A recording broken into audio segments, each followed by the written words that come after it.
Hey everybody, I'm Ryan and welcome to 113 Cycles. Today we're going to do an update on our BlueTex roll-up door insulation. We put it in a number of months ago. It's warmed up a little bit, so let's get into it and tell you what I like and don't like about it.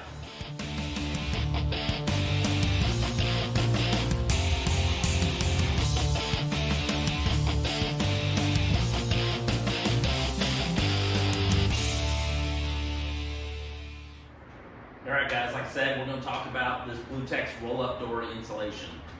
First off, the things I don't like about it. I haven't really found anything yet, honestly. There's really no downside to me as far as having it up there. It looks better than the foam board did. We did have to paint the foam board and all that, but I was having to touch it up and get dents in it and da-da-da with it.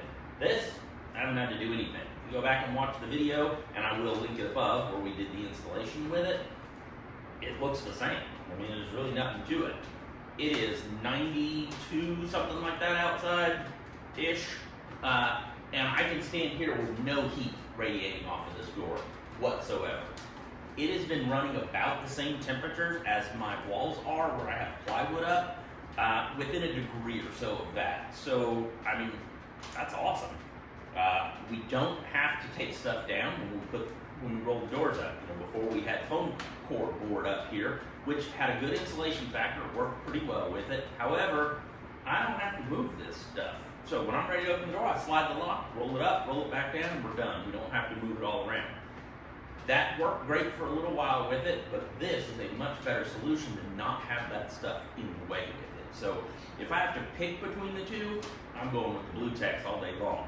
Insulation is somewhat similar for the most part with it. I'd say this is actually a little bit better because the foam itself, when it went together, it was not airtight by any means, so you had little gaps. You can push them together, you can measure it out, do all that kind of stuff to get it as close as possible, but there's still a little bit of heat that comes off of there, even with tape and that kind of stuff. So this gives you a whole seal all the way up and down with it. So, like I said, if I put my hand on here, I can feel a little bit on the inner ribs where the heat is, but I mean, that's getting picky. I can do the same thing on the walls. So, like I said, the temperature on this compared to my plywood walls is very similar, about a degree or two off depending on where you are with it.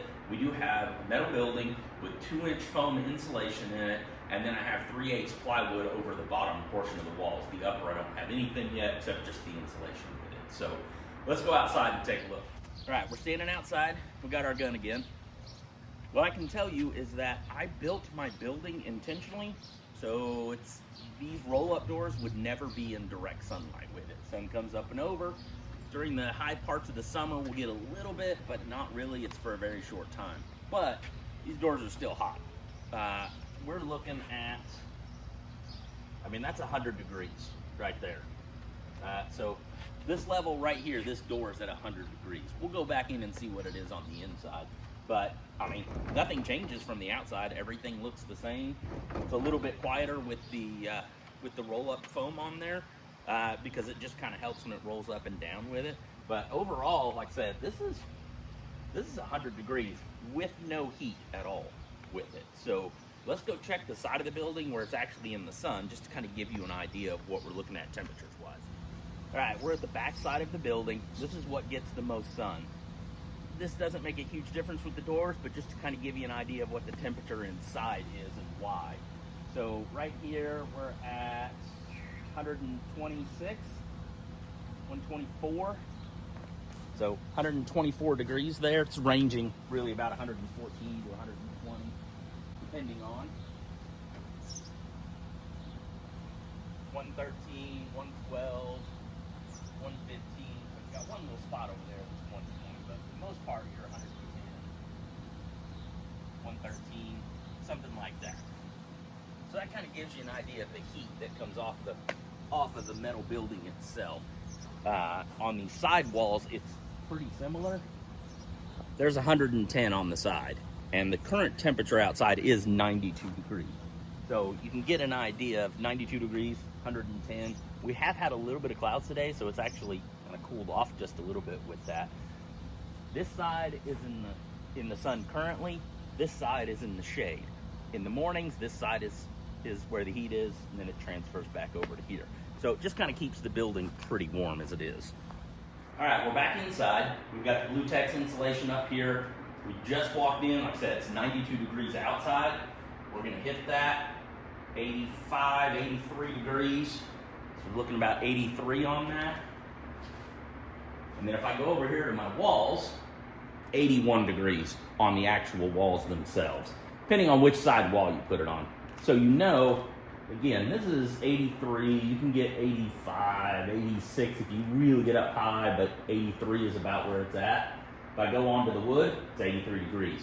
So this BlueTex insulation does not radiate the heat at all. Before, without these here, you didn't want to stand this close to it. You'd want to be back a little bit because that heat is really intense. But now, we have the insulation up there. I can stand here, do whatever, and be perfectly fine with it. The temperature on this insulation compared to my walls is pretty much the same with it. You can double check either door at any time. Now, if your doors are in the direct sunlight, the company actually really talks about how well that actually helps insulate, and I can 100% believe it. I definitely recommend this. So, great product, it's holding up really well. I'm extremely happy with it, and definitely recommend it. So, check it out if you don't already have insulation on your doors. It's hot outside, so this is the time of year to be getting that insulation up. So, thank you guys for watching, and we'll see you on the next one.